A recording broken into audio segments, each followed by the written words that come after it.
In today's video, I'm going to teach you how to change language in InVideo AI.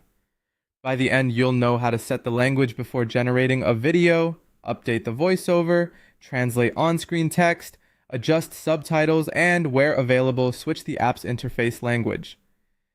Start by heading to the InVideo AI website and log in.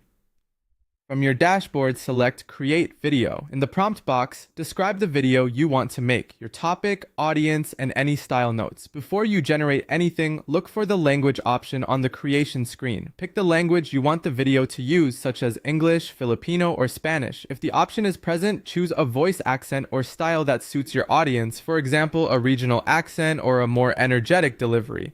Then click Generate. InVideo AI will build your video in the language you selected, so narration, script, and initial captions will follow that choice. If you've already created the video and want to change the voiceover language after the fact, open your project. Click on the voiceover or audio track to reveal its controls, then go to Voice Settings. Choose the language, select an accent if you want, and pick the voice type that matches the tone you're aiming for.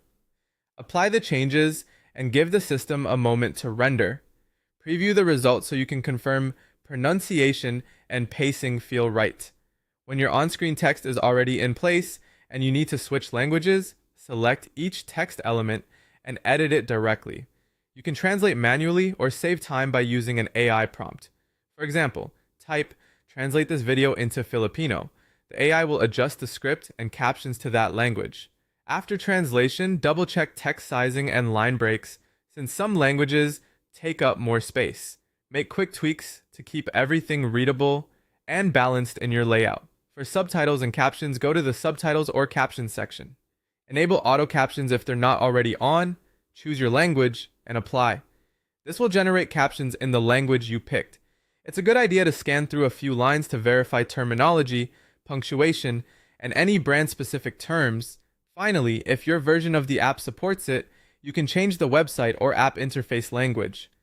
Open Profile or Settings, look for Language, and select your preferred option. Keep in mind this isn't available in every release. That's it. Use these options to control language at creation, fine-tune voice and text afterward, and keep subtitles consistent for your audience.